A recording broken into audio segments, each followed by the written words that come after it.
our program to bring you this important message. You know, deciding to be healthy is challenging, and it's a little bit at a time in the right direction as we've been learning. You make a decision for good things to be in your life. It takes a little bit, a one single step in the right direction. And I feel like, this applies to a whole lot of different areas in our lives. And as we continue through this series, we're going to be building towards something even way more ultimately important than our just our physical health, just what we're eating and our habits, just what we're making repetitive. This all rolls into something, and I'm excited to see the progress that we go through together. Tonight, Billy is back with part 3 of his presentation on health, and I don't know. I was thinking about it this afternoon a little bit, about how I was talking with somebody after church that they were like, that whole Daniel eating pulse never sounded interesting, because the way it's described to you is like, well, it's just lentils and water, and like, it's not bad. You can get plenty of nutrients from eating just that, but look at the plates in front of you in the middle of the table. Like, this is delicious, and it's healthy, and it was never offered to idols, and we're better off for having things like this directly from our Creator and prepared by the hands of Judy and her team. So thank you so much. And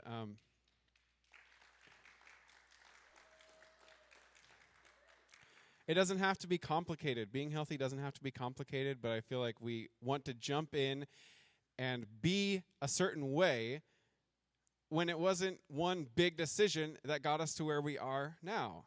So little decisions, continually progressing, continually improving, and I think great things can happen. I'd like to have a word of prayer, and then I'll invite Billy to come up here and continue with our presentations. God, thank you so much. You have done everything that is necessary for us to have a relationship with you. We just have to respond. And I just pray that as we are learning about the importance of having good habits and getting rid of bad habits and being healthy, that we wouldn't just be doing it because it's another thing to do to be right, but that we would be doing it in a way that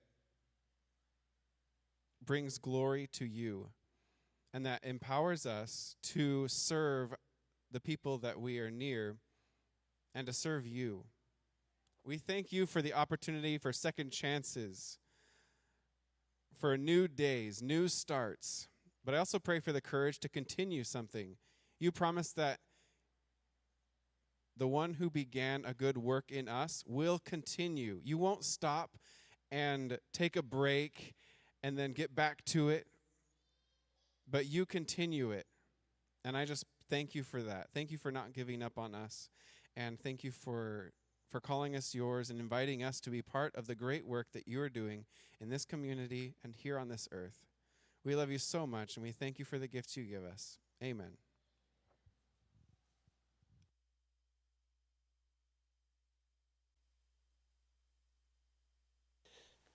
All right, can you hear me? Good evening. So, a lot like what happened last night, if there's anyone that has only have 1 or 2 people, maybe we can squeeze together. What we're going to do the first thing I want to do is I want to make a few announcements. So we've had a few questions about the slides and a lot of the information. And I just want to let everyone know that everything starting this Tuesday, all the presentations, all the slides, all the information we have will be on our website, which is here, lifeprojectonline.com. You can download them. They'll all be on PDF. I understand that there's a lot of points and topics that we're talking about that can be a little much to write down and take notes. So everything will be made available online. Every video every presentation we have is also recorded and is online as well, either on our Facebook page or it's also on our YouTube channel, which you can get through Life Project online as well.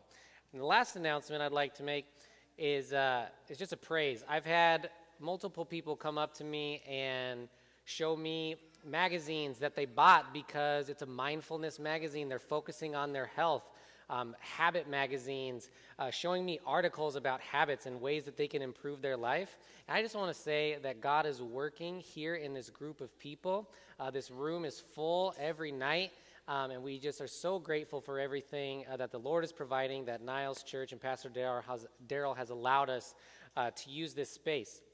So we're going to go around the table, again, get to know each other a little better. So we want to know your name. And then last night we talked about physical, mental, and spiritual health, how they all work together, and then defining what it is. So what I'd like for you to do, we ended on wanting these steps to move forward towards breakthrough. So if you can, just take a few minutes and talk with someone, share in the table, say your name, and then we're also going to say a breakthrough that we've had in each, maybe not in each one, but in one. So if you had a physical breakthrough where you realized that maybe the way that you were eating is going to cause you to have illness in the future, and then that kind of maybe brought a fear inside of you that you wanted to start eating better, something like that. So we're going to do name and then share a breakthrough from one of those three aspects, and we'll get back to our presentation. Okay. So is there anyone that would like to share maybe one of their breakthroughs? We can have one or two sharing moments of a time when someone broke through in their health.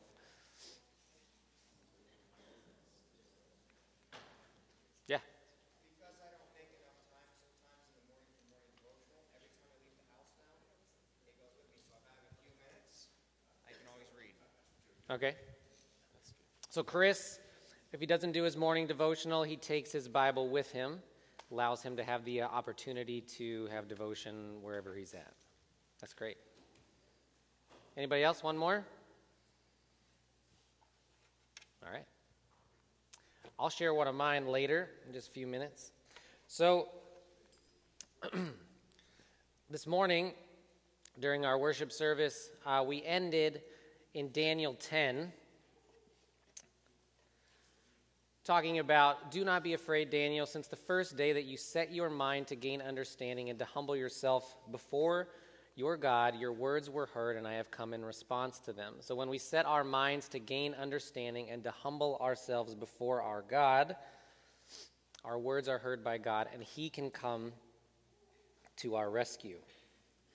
And we sang a hymn, I Surrender All. We humbled ourselves before God, and then tonight, we're going to talk about how we set our minds to gaining understanding.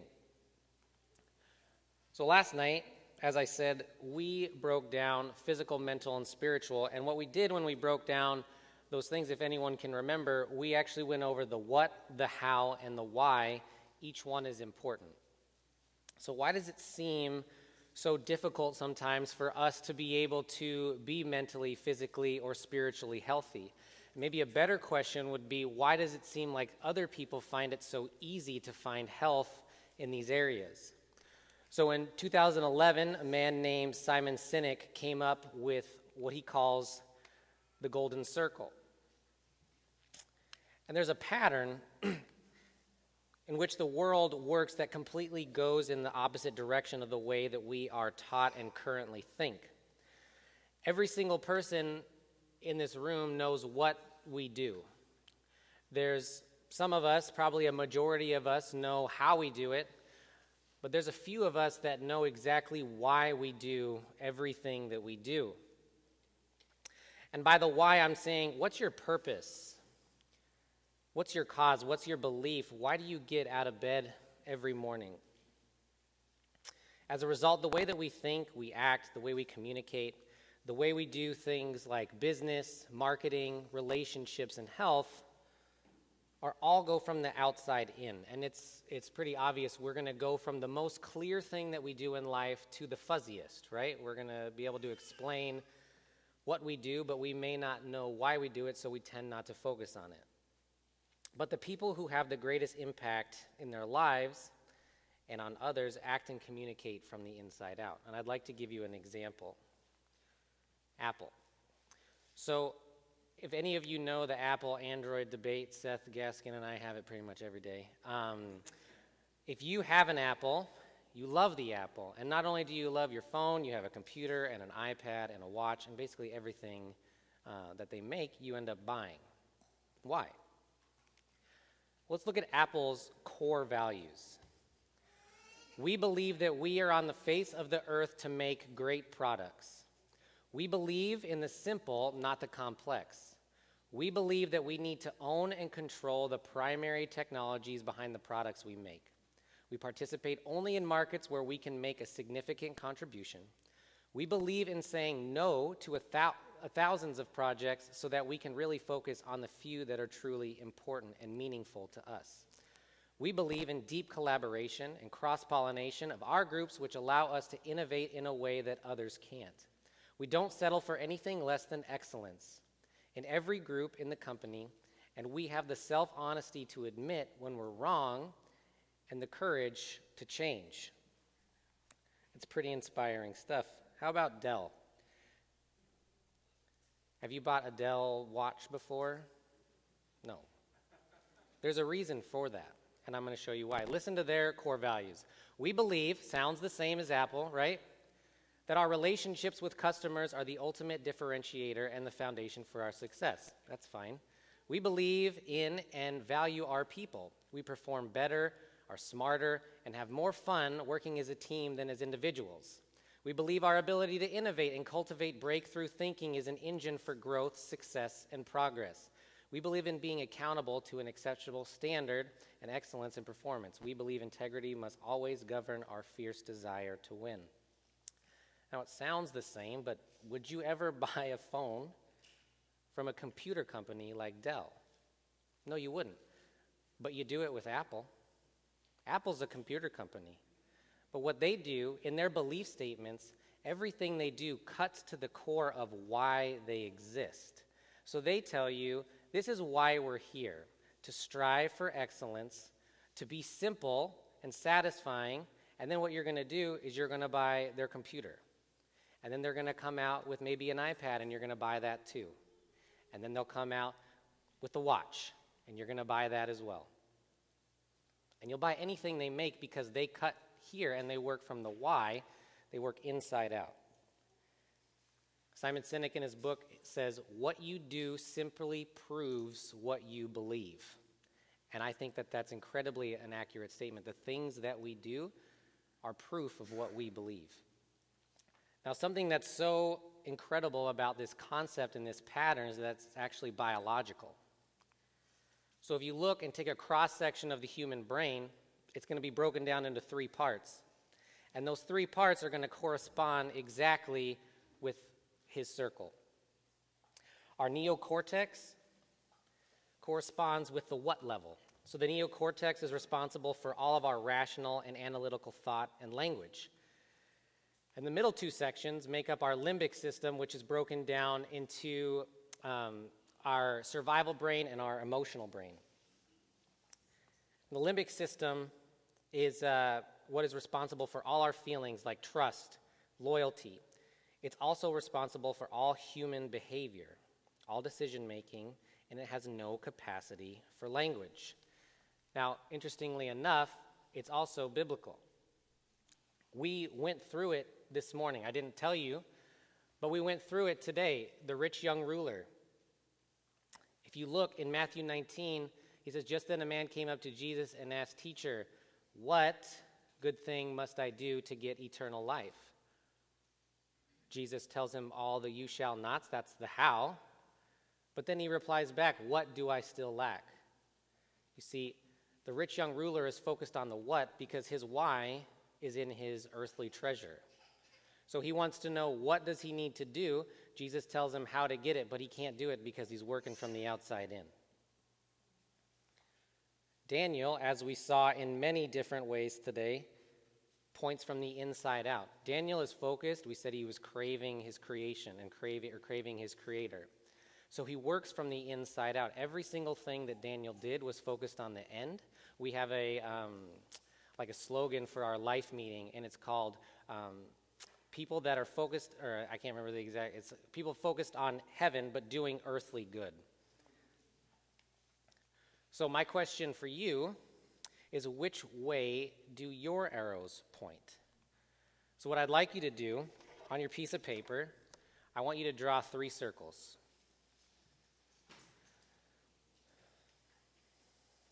Now, whether or not you're going to think about physical, mental, or spiritual health, if you were here on Friday night, what we did is we kind of rated on a scale of 1 to 10 what our physical, mental, and spiritual health was.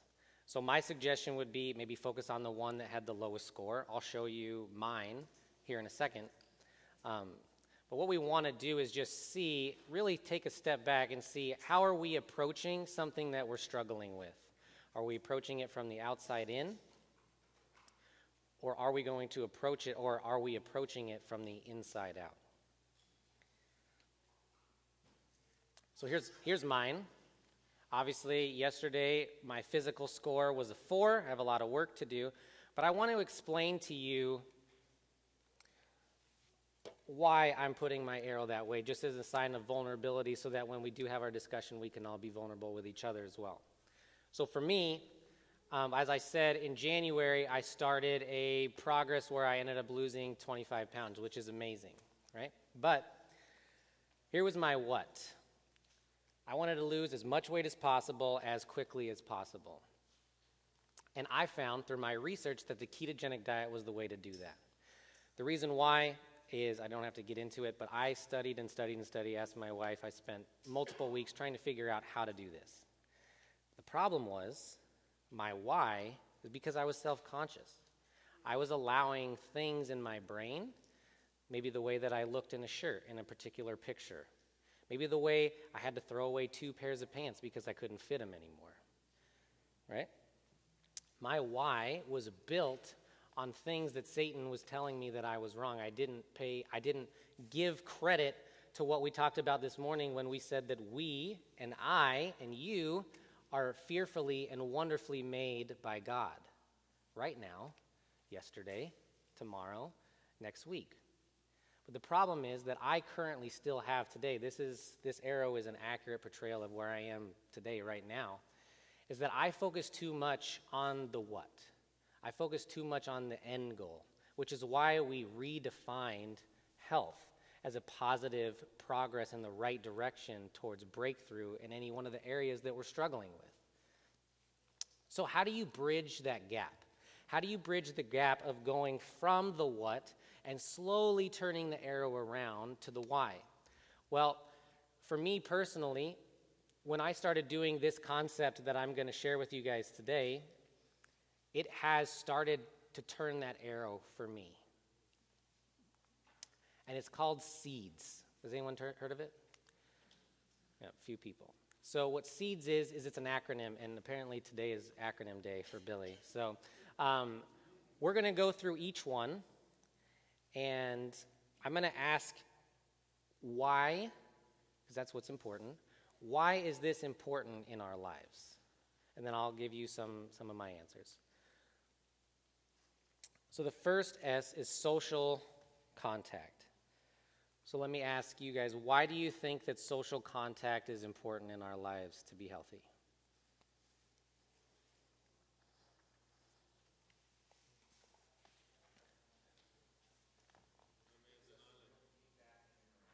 Real feedback?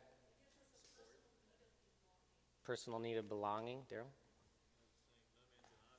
Yeah, no man's an island, exactly. Anybody else? So 50 years of psychological research has shown us that people with a strong social support system live longer, are happier, and are more cognitively astute. In contrast, people who are cut off from social contact are emotionally starved, ill more often, and are more depressed. They also may be more vulnerable to certain types of dementia. One thing I want to note in this is we are surrounded in our lives, every single one of us, we're surrounded by incredibly competent people that I personally tend to undervalue, the people that are closest to me. So maybe it might be a good thing for us to take a step back and look at the people who are around us and build the best, most positive social structure that you can. That's step one. Education.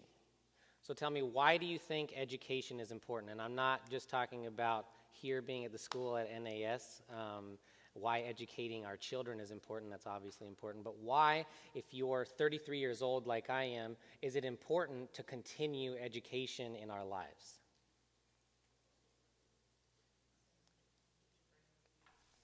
Keeps the brain working. Yep.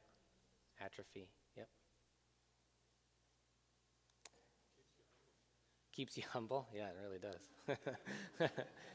Yeah, engaging in learning activities on a regular basis boosts your brain's longevity. It has been widely shown that people with higher levels of education show symptoms of dementia much later than do people with less education. When applied to the brain, the maxim use it or lose it means that the less you use your brain for learning, the less it will be available to make learning possible. Alternatively, the more you use your brain for learning, the more cognitive reserve you will have for use later in life. Third one is exercise. So we kind of went over this yesterday, but why is exercise important for mental health?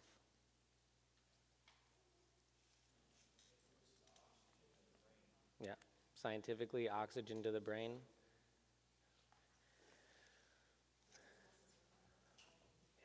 Yeah, it's like holistic health. How muscles are working throughout the whole thing. Yep. Hormone balance, yeah, absolutely. Yeah. You know, I read an article the other day that was saying that the blood that rushes through your brain actually has a chance of clearing some of the pathways as well that we have dealt with, especially in my age range, the millennial group, with technology addiction. And the technology addiction is so high that it's actually causing brain scans to look like people who were addicted to much harder drugs like cocaine. So our technology addiction, what these addictions end up doing is they end up cutting off that neocortex that I talked about, the what part, is actually cutting off brain circulation to these areas. So what, blood circulation to these areas. So what exercise does is it allows us to inject. That's why when you feel better after exercise, that's exactly what's happening. Anyone else have anything to add? So, exercise changes your brain's chemistry and boosts its longevity. One way it does this is by stimulating the production and release of a magic tonic for the brain called BDNF. I'm not going to try. Well, it's not that too hard to say. Serves as a sort of miracle grow for your brain. I was trying to save myself, and then it's not that bad. The birth of new neurons, called neurogenesis. Aerobic exercise also serves as a powerful antidepressant and anti-anxiety agent, not to mention an energy boost. There's a wonderful book called Spark. Has anybody read this book? It's amazing. Yeah, Sam in the back. This book, you have to go out and read it. It's got to be on your must-read list. At every level, from the microcellular to the psychological, exercise not only wards off the ill effects of chronic stress, it can also reserve them. Studies show that if researchers exercise rats that have been chronically stressed, that activity makes the hippocampus grow back to its pre-shriveled state. The mechanisms by which exercise changes how we think and feel are so much more effective than donuts, medicines, and wine. When you say you feel less stressed out after you go for a swim or even a fast walk, it's because you are. Diet. So why is diet important for us?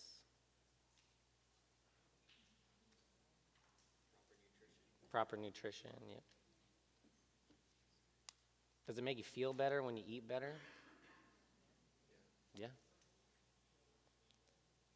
So here's some top brain power foods.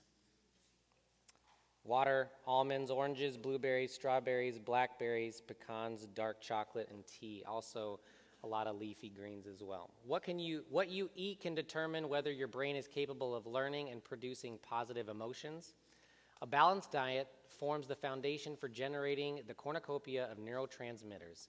This foundation allows you to enjoy positive moods, be calm, and have a sharper focus. The last one is sleep.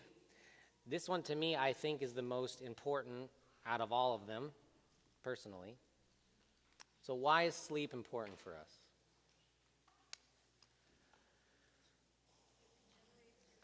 Yeah.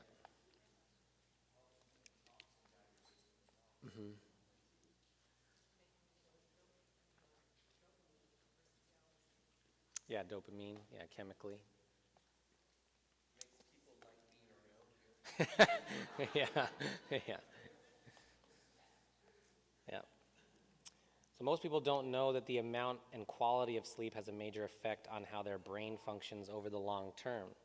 For example, getting poor quality sleep or missing a few hours of sleep increases your stress hormones, including cortisol.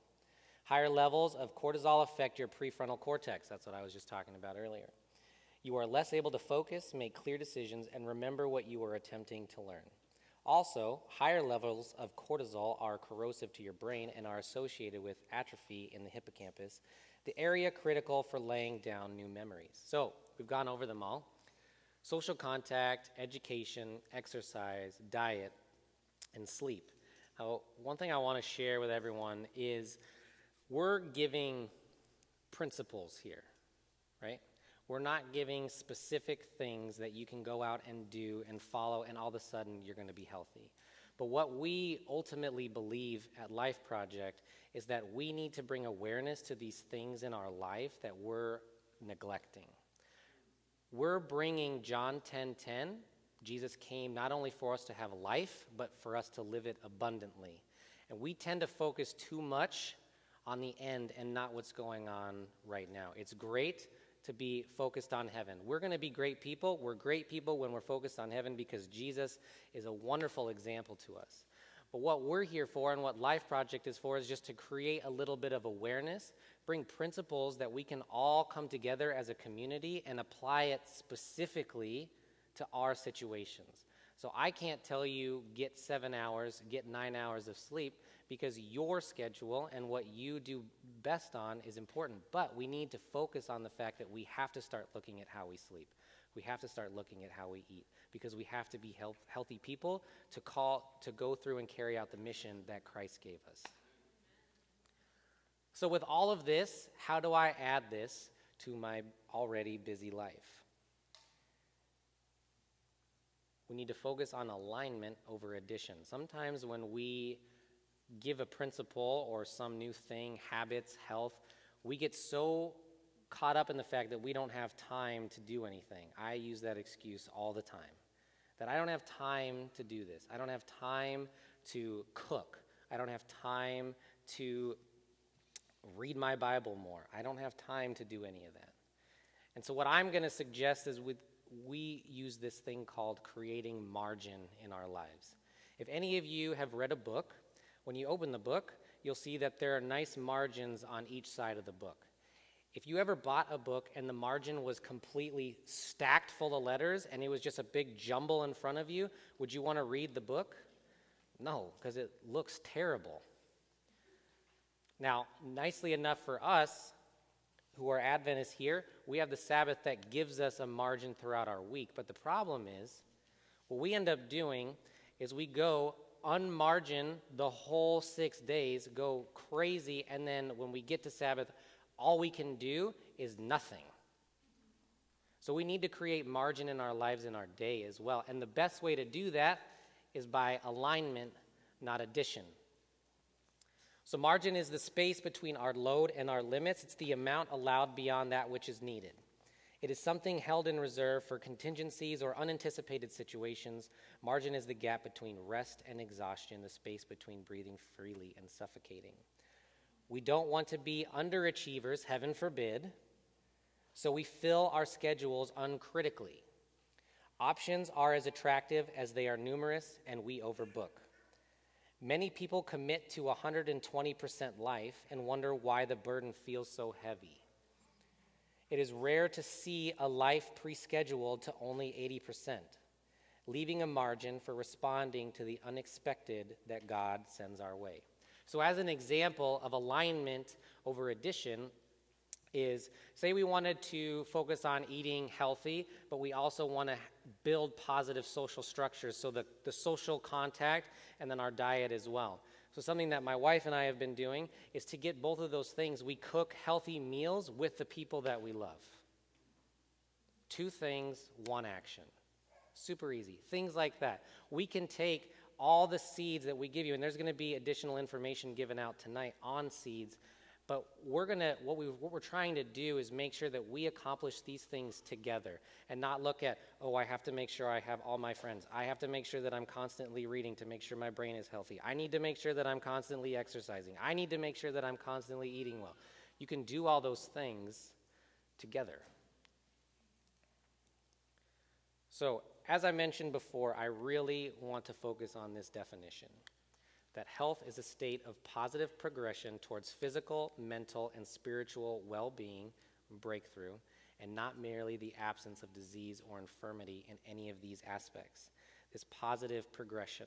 See, the Bible tells us a really good way that we can make sure that we have positive progression, and it's making sure that we have path over plan, direction over destination. It's a common theme, but it's something that we want to make sure that we focus on.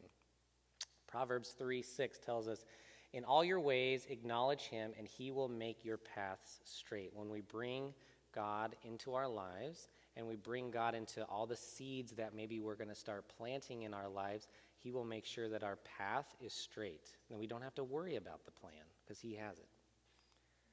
Jeremiah 6:16. Thus says the Lord, stand by the roads and look, and ask for the path where the good way is, and walk in it, and find rest for your souls. And ultimately, that's what we all want, right, is rest. We have I bet most of us here have 120% booked life. I do. And I want rest. I want rest for my soul, my inner being, and I feel like we are working towards that. So let's just do a quick review. We want to start with why. That's what's going to create everything being actual change and actual transformation in your life.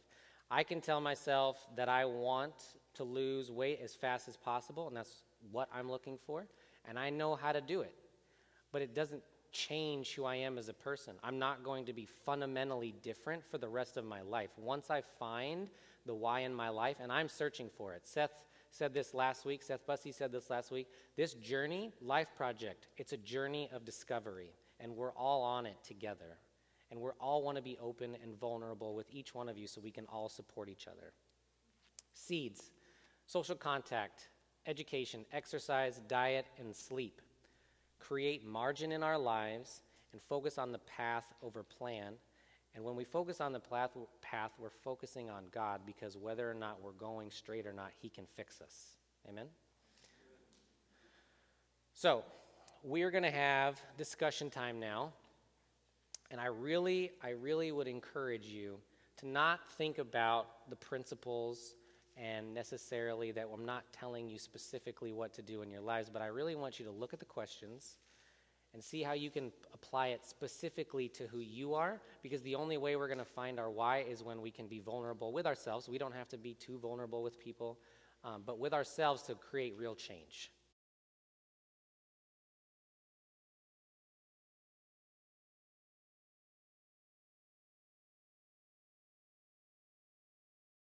How's it going, everyone? Thanks for checking out the Life Project. We hope that you enjoyed the presentation tonight. If you're interested in asking a question about how you can implement some of the things that we've learned about, go ahead and drop us a message on Facebook, or you can also keep in touch with us by subscribing to our newsletter, and we can also email and have conversations that way right here on our website at the bottom of the screen. You can also watch more content, either on this video on my left shoulder or this one on my right shoulder. If you do subscribe to our channel, you'll be kept up to date when we do our next presentations. You can follow our schedule there on Facebook and our website as well. But we once again thank you for tuning in, and we'll see you soon.